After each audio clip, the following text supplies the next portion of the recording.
പ്രേമേന്ദ്രൻ എടുക്കനാ. എനിക്ക് അവനെ വലിയ ഇഷ്ടാ. വാടയുടെ കാര്യത്തിൽ കൃത്യ. ആ പിന്നെ വിശേഷിച്ച് പ്രേമേന്ദ്രന്റെ കാര്യം പറയാനാ വന്നത്. ആ മോളെ, ഇത് പ്രേമേന്ദ്രന്റെ ബന്ധുക്കളാ. രേണുകയല്ലേ? എന്നെ മനസ്സിലായോ? അന്ന് സ്റ്റുഡിയോയിൽ വെച്ച് രേണുയെ കാണാനാ ഞങ്ങൾ ഇപ്പൊ വന്നത്. അവര് തമ്മിൽ ഇഷ്ടത്തിലായ സ്ഥിതിക്ക് നമ്മൾ വീട്ടുകാരുടെ ചുമതലയൊക്കെ നിർത്തിയേക്കാം. നിങ്ങൾ പറഞ്ഞു വരുന്നത്? രേണുക ഒന്നും പറഞ്ഞില്ലേ? പ്രേമേന്ദ്രനും രേണുകയും തമ്മിലുള്ള കല്യാണ കാര്യം. മോളെ, നീ ഇവർക്ക് കുടിക്കാൻ എന്താന്ന് വെച്ചാ എടുക്ക്. എനിക്ക് ഇഷ്ടക്കുറവുണ്ടായിട്ട് പറയല്ല. പെൺകുട്ടികളുടെ കാര്യത്തില് അമ്മമാർക്കാണല്ലോ അവകാശം കൂടുതൽ. പിന്നെ അവളുടെ അമ്മ വിശാലാക്ഷിയോടുകൂടി അല്ല, അങ്ങനെയാണല്ലോ വേണ്ടത്. വിശാലം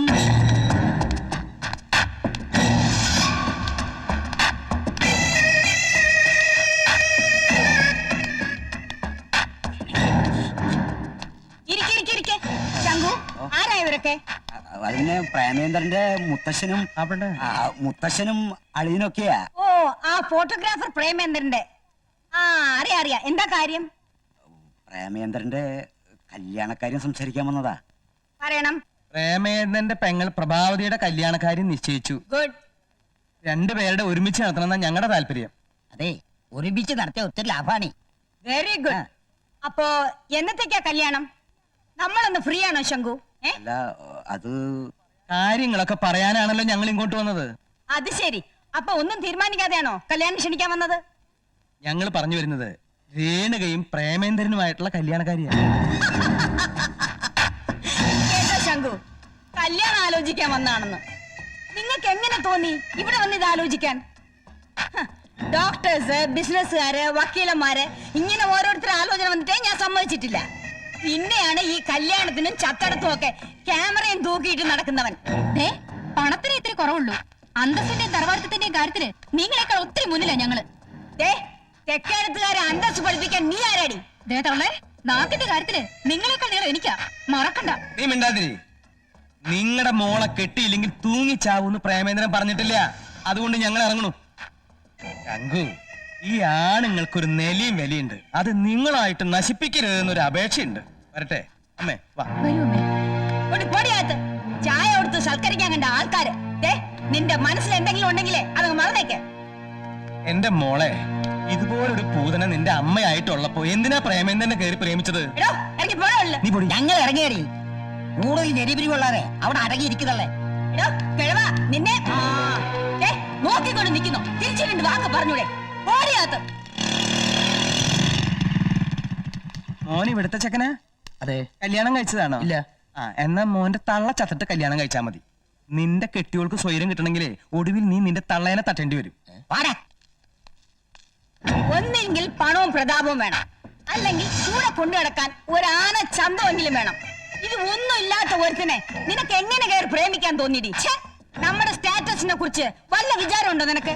പ്രേമേന്ദ്രന്റെ കുടുംബം അത്രയ്ക്ക് മോശമൊന്നുമല്ല, നല്ല തറവാട്ടുകാര് തന്നെയാ. തറവാട്ടുകാര് നമ്മുടെ 7 അയലത്തെത്തും അവര്. ശങ്കു, എന്താ ഒന്നും മിണ്ടാത്ത? അമ്മ പറഞ്ഞാലും കാര്യമില്ലാതില്ല. ഈ കുടുംബങ്ങൾ തമ്മിൽ ചേർച്ചയില്ലെങ്കിൽ മനസമാധാനം ഒരിക്കലും കിട്ടില്ല. അച്ഛന്റെ അമ്മയുടെയും കുടുംബങ്ങൾ തമ്മിൽ വലിയ ചേർച്ചയിലായിരുന്നല്ലോ. എന്നിട്ട് ഒരു ദിവസമെങ്കിലും മനസമാധാനത്തോടെ അച്ഛൻ ഉറങ്ങിയിട്ടുണ്ടോ? നിന്റെ അച്ഛന് എന്തിന്റെ കുറവിലാടി മനസമാധാനം ഇല്ലാത്ത? അഡ്ജസ്റ്റ് ചെയ്ത് പോന്നു, അത്ര തന്നെ. എന്റെ ജീവിതം എങ്ങനെ വേണമെന്ന് നിശ്ചയിക്കേണ്ടത് ഞാനാ. അതിന് തടസ്സം നിൽക്കുകയാണെങ്കിൽ തുടർന്ന് ജീവിക്കണമെന്ന് എനിക്കില്ല. എന്താ മോളെ പറയുന്നത്? ഞാൻ തൂങ്ങിച്ചാവൂന്ന്, അത്ര തന്നെ. ഇത്രയും നിസ്സാര കാര്യത്തിന് തൂങ്ങിച്ചാവുമെങ്കിലേ പോയി ചാവടി. എനിക്കിത് നിസ്സാര കാര്യമല്ല. ഞാനൊരു കാര്യം തീരുമാനിച്ചാൽ പിന്നെ അത് മാറില്ല. ഞാനും. വിശാലം, അവളെന്തെങ്കിലും കടുങ്കൈ? പിന്നെ അതെ, അവൾക്ക് മൂക്കത്താ ശുണ്ടി. വാശി പിടിച്ച് നേടാൻ അവളെ കഴിഞ്ഞിട്ടേ ഉള്ളൂ. അമ്മ എന്തിനാ വെറുതെ എതിർക്കാൻ പോണത്? അവൾക്കത് മതിയെങ്കിൽ നടത്തി കൊടുക്കണമേ. കെട്ടുന്നതും കൊണ്ടു കിടക്കുന്നതും അനുഭവിക്കുന്നതെല്ലാം അവള് തന്നെയല്ലേ? അനുഭവിക്കട്ടെ. ഇനി വല്ല ആത്മഹത്യാശ്രമം നടത്തിയാൽ മോശപ്പേര് നമുക്കാ. നാട്ടുകാർ വേറെ വല്ലതും പറയും. പിന്നെ നല്ലൊരു കുടുംബത്തിൽ നിന്ന് ബാക്കിയുള്ളവർക്ക് പോലും നല്ലൊരു ആലോചന വരില്ല. ഒരു കാര്യത്തിൽ അമ്മയ്ക്ക് സമാധാനിക്കാം. അമ്മ വരച്ച വരയിൽ നിർത്താൻ ഈ കുടുംബത്തിലേക്ക് ഒരു മരുമകനെ കിട്ടിയെന്ന്. എനിക്ക് ഈ കല്യാണത്തിന് ഒട്ടും താല്പര്യം ഉണ്ടായിട്ടല്ല. എന്റെ മോള് തൂങ്ങി ചാവണ്ടെന്ന് കരുതിയാ ഞാൻ ഇതിന് സമ്മതിച്ചത്. പിന്നെ എന്റെ മോളെ കെട്ടുന്നവൻ ഏതവനായിരുന്നാലും ശ്രീധരം കൊടുക്കാനുള്ളത് ഞാൻ കൊടുക്കും. സ്വർണത്തിന് പുറമെ ഒരു മാരുതി കാർ. നിനക്ക് ഡ്രൈവിംഗ് വശമുണ്ടോടാ? അത് പിന്നെ ഇല്ലെങ്കിലും സാരല്ല, വണ്ടി നേരത്തെ കൊടുത്തേക്കാം, ഓടിച്ചു പഠിക്കട്ടെ. ടീച്ചർക്ക് അവാർഡ് കിട്ടിയില്ല അതിശയില്ല. മക്കളെ നന്നായിട്ട് പഠിപ്പിച്ച് വളർത്തിയിട്ടുണ്ട്. എല്ലാം കൊമ്പത്തല്ലേ കയറി പിടിച്ചിരിക്കുന്നത്.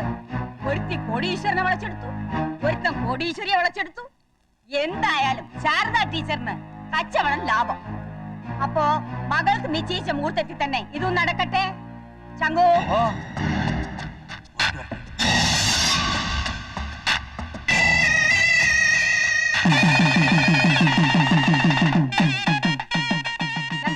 നോക്കിക്കൊണ്ട് നിൽക്കാതെ ആ ഡോർ തുറക്ക്. പ്രേമേന്ദ്ര, നീ വെയിൽ കൊടുക്കാറ്. കേറു മക്കളെ. പിന്നെ ശരി മക്കളെ. പ്രേമേന്ദ്ര, ഞാൻ മോളോട് ഒരു നല്ല വാക്ക് പറഞ്ഞോട്ടെ. എന്റെ നാത്തൂനെ കെട്ടിയതേ ഒരു കോടീശ്വരനാ. നമ്മുടെ സ്റ്റാറ്റസ് വിട്ടൊന്നും നീ പെരുമാറണ്ട കേട്ടോ. അമ്മയ്ക്ക് ഈ രേണുക അറിയില്ലേ? ഞാൻ ഒരിടത്തും താഴ്ന്നു കൊടുക്കോ? പ്രേമേന്ദ്രൻ ഒരു പാവാ.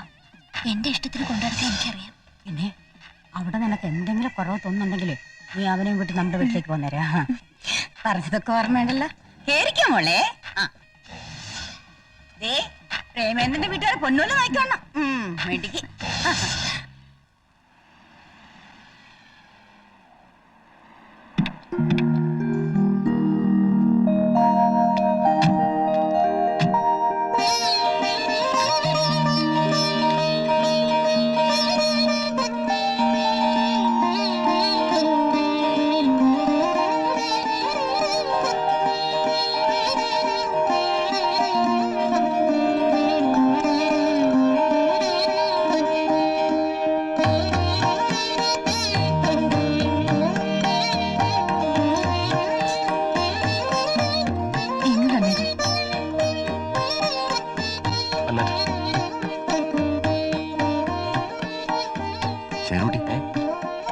ഞാനിപ്പോ വരാ.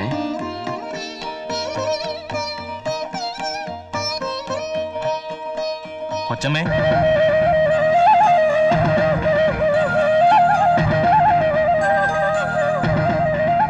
ഡിന്നറിന് സ്പെഷ്യൽ ആയിട്ട് എന്തെങ്കിലും?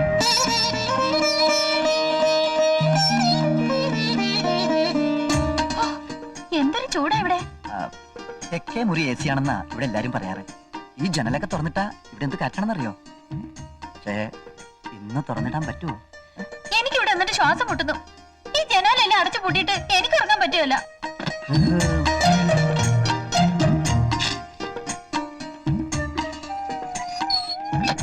ഒരു ടേബിൾ ഫാൻ എങ്കിലും അറേഞ്ച് ചെയ്ത് വെച്ചൂടായിരുന്നോ? അയ്യോ, ഞാനത് ഓർത്തില്ല. നാളെ തന്നെ എന്ത് വേണമെങ്കിലും അറേഞ്ച് ചെയ്യാം. ഫസ്റ്റ് നൈറ്റിന്റെ മൂഡ് കളയാതെ നീ ആ പാല് കുടിച്ച് പതിങ്ങി തന്നെ. അയ്യോ, അങ്ങനെയല്ലല്ലോ, ഞാൻ പകുതി കുടിച്ചിട്ടല്ലേ നീ കുടിക്കേണ്ടത്.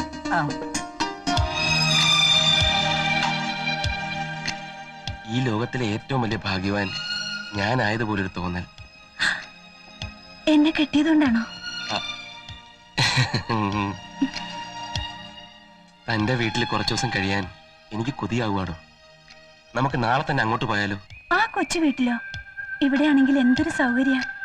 എനിക്ക് ഇവിടുന്ന് പോണോന്നേ ഇല്ല. നമ്മള് രണ്ടുപേരും മുഖത്തോട് മുഖം നോക്കിയിരുന്നാൽ എന്ത് രസമാണോ ഉള്ളത്. തന്റെ വീട്ടിലാണെങ്കിൽ എത്ര അംഗങ്ങളാ, തമാശയും പൊട്ടിച്ചിരിയും ബഹളവും. അച്ഛനും അമ്മയും ഒരുപാട് മക്കളും ഒക്കെ ഉള്ള ഒരു വലിയ കുടുംബം എനിക്ക് ഒത്തിരി ഇഷ്ടാ. എന്തു പറ്റി? തണുക്കുന്നുണ്ടോ? ഞാൻ AC ഓഫാക്കാം. വേണ്ട, AC-യുടെ തണുപ്പ് എനിക്ക് ഇഷ്ടാ. ശേഖരേട്ടാ, എന്താ? കല്യാണത്തിന് വന്ന് പലരും ചോദിക്കുക. എന്താ ചോദിച്ചത്? ശേഖരേട്ടന് എത്ര രൂപയുടെ സ്വത്തുണ്ടെന്ന്. സ്വത്തോ? ഇനി ആരെങ്കിലും ചോദിച്ചാ അവരോട് ഗമയ്ക്ക് പറയാനാ. സ്വത്തിന്റെ കണക്കൊക്കെ ഞാൻ അവരെ വിശദമായിട്ട് പിന്നീട് ബോധ്യപ്പെടുത്തിക്കൊള്ളാം. നീഞ്ഞു വന്നേ.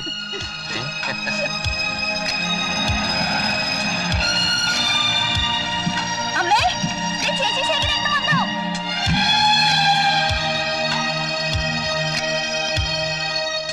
ചേച്ചി, രാവിലെ എല്ലാരും ഒന്ന് കാണണമെന്ന് തോന്നി, ഞങ്ങൾ ഇനി പോന്നു. അതിനെന്താ, നിങ്ങൾക്ക് എപ്പ വേണമെങ്കിലും വരാലോ. അയ്യോ ചേച്ചി, അടിപൊളി സാരിയാണല്ലോ. നീ ഇത് ഉടക്കല്ലേ? വാ മക്കളെ. സാധാരണ കെട്ടിച്ചു വിട്ട മൂന്നാം പക്കം ആരെങ്കിലും ചെന്ന് വിരുന്നിന് കൂട്ടിക്കൊണ്ട് വരിക പതിവ്. അല്ലാതെ പിറ്റേ ദിവസം നേരം പുലരും മുമ്പ് അച്ചുവീട് അന്വേഷിച്ചു വരുന്ന ആണുങ്ങളെ ഞാൻ കണ്ടിട്ടില്ല. അച്ചി വീട് വിരുന്ന് നീ ആരുടെ കാര്യം ഈ പറയുന്നത്? എന്താ രണ്ടുപേരും കൂടി മുറിക്കാത്തൊരു സംസാരം? നീ എന്താ നീ മാത്രമല്ലോ? ഞാൻ മാത്രല്ല, ചേട്ടനുണ്ട്. ഞങ്ങക്ക് രാവിലെ ഇങ്ങോട്ട് പോരണമെന്ന് തോന്നി. ഞങ്ങളുടെ നാട്ടു നടപ്പനുസരിച്ച് കൂട്ടിക്കൊണ്ട് പോവാൻ വീട്ടിൽ നിന്ന് ബന്ധുക്കൾ ആരെങ്കിലും വരും, എന്നിട്ടേ ചെല്ലൂ. ഞങ്ങൾ അതൊന്നും നോക്കില്ല. സ്വന്തം വീട്ടിൽ വരുന്നതിന് എന്ത് നാട്ടു നടപ്പ് നോക്കാനാ? എന്താ ഇന്നലെ ഉറങ്ങിയില്ലേ? ഹോ, നിങ്ങളൊക്കെ ഇവിടെ എങ്ങനെയാ കഴിഞ്ഞുകൂടണേ? കാറ്റും വെളിച്ചവും കടക്കാത്ത ഈ കുടിസ് റൂമില് ഞാൻ ഒരുപോലെ കണ്ണടച്ചിട്ടില്ല. ഞാനും. എന്താ ഈ എ സിയുടെ തണുപ്പ്? സത്യത്തിൽ ജലദോഷം പിടിച്ചു. അത് എ സി റൂമിൽ താമസിച്ച് പരിചയമില്ലാഞ്ഞിട്ടാ. ആഹാ, രണ്ടുപേരും കൂടി സംസാരിച്ചോണ്ട് നിൽക്കുക. കാപ്പി എടുത്ത് വെച്ചിട്ടുണ്ട്, വാ. ആ ചേട്ടത്തി ചെല്ല്, ഞാൻ സാറിനെ വിളിക്കാം. സാറോ? ഞാനത് ഓർത്തില്ല. എല്ലാരും പുള്ളിക്കാരനെ അങ്ങനെയാ വിളിക്കാറ്. പ്രഭാവതി വിളിച്ചത് ആ പഴയ സ്റ്റെനയാണെന്നുള്ള ഓർമ്മയില്ല അല്ലേ? ഭാര്യയാണെന്ന് എപ്പോഴും വിശ്വസിക്കാൻ പറ്റണില്ല. പ്രേമൻ എന്തി? നിന്റെ പ്രേമനും ഇവളുടെ സാറും ഒക്കെ അവിടെ ഉണ്ട്. രണ്ട് പെണ്ണുങ്ങൾ കൂടിയാ പിന്നെ സംസാരിക്കാൻ ഉള്ളി പൊളിക്കുന്ന കാര്യം മതി. ദാ പിടിച്ചോ. എന്താ രണ്ടുപേരും? ഒന്നുമില്ല, എനിക്കറിയാൻ മേലാത്ത കുറെ കാര്യങ്ങള് ചേട്ടത്തി ഓർമ്മപ്പെടുത്തുകയായിരുന്നു. ഈ ചേട്ടത്തി എന്ന വിളി ഒന്ന് ഒഴിവാക്കാവോ? പ്രഭയേക്കാൾ പ്രായക്കൂടുതലൊന്നും എനിക്കില്ല. നാട്ടു നടപ്പനുസരിച്ച് ചേട്ടന്റെ ഭാര്യയെ ചേട്ടത്തിന്നാ വിളിക്കാറ്. ഇഡലിയോ? ഇതെനിക്ക് ഇഷ്ടമല്ല. ബ്രേക്ക്ഫാസ്റ്റും ബ്രെഡ് ടോസ്റ്റും പുൾസയും എനിക്ക് നിർബന്ധം. മോളത് നേരത്തെ പറഞ്ഞിരുന്നെങ്കിൽ അതും കൂടി കരുതിയെന്നെ. എനിക്കും രാവിലെ ഇഡ്ഡലി ഇഷ്ടമല്ല.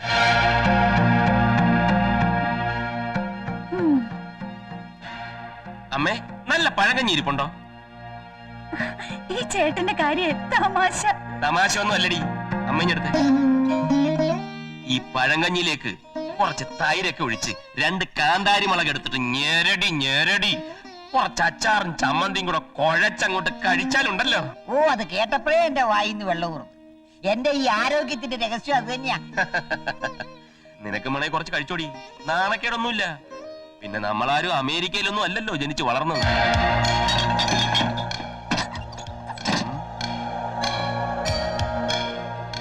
അല്ല, പ്രേമേന്ദ്രൻ ഇഡ്ഡലിയാണോ അതോ പഴങ്കഞ്ഞിയാണോ?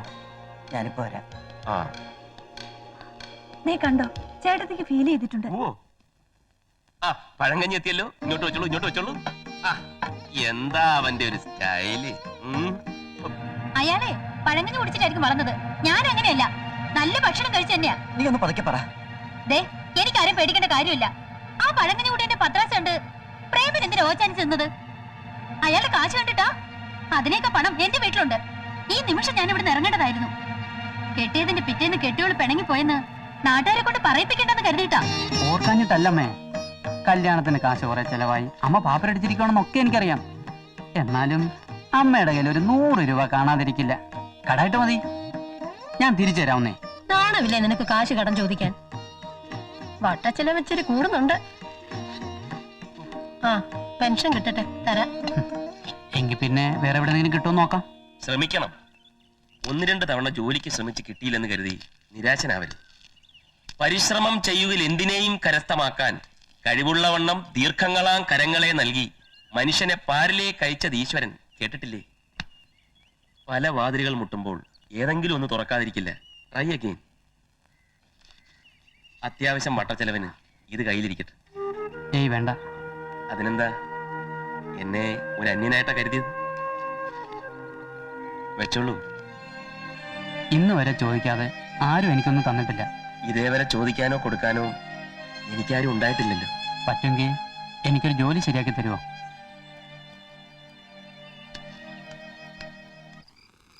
നമ്മുടെ ഓഫീസില് ഒരു അക്കൗണ്ടന്റിന്റെ പോസ്റ്റ് ഒഴിവുണ്ട്.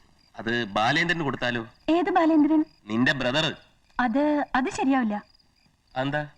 അതെ, ഈ സ്വന്തക്കാരെയും ബന്ധുക്കാരെയും അവനവന്റെ സ്ഥാപനത്തിൽ നിയമിച്ച പ്രോബ്ലം ആകും. എന്ത് പ്രോബ്ലം? 10-20 എടുത്ത് ചോദിക്കാൻ പറ്റുമോ? 10-20 എടുത്താ എന്തിനാ ചോദിക്കുന്നത്? പോട്ടെ എന്ന് വിചാരിക്കണം. 20,000-30,000 ആയാലോ? അത് പ്രോബ്ലം ആവും. ആ, അതാ ഞാൻ പറഞ്ഞത്. പിന്നെ ഒരു കാര്യം, സ്വന്തക്കാരായാലും വീട്ടുകാരായാലും നിർത്തേണ്ടടുത്ത് നിർത്തിയാലേ ശേഖരേട്ടന് റെസ്പെക്ട് കിട്ടും.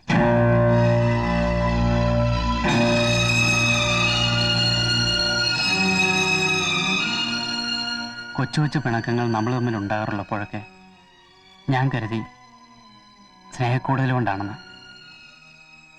അതൊക്കെ മനസ്സിൽ കൂട്ടിവെച്ച് പക തീർക്കുകയാണല്ലേ?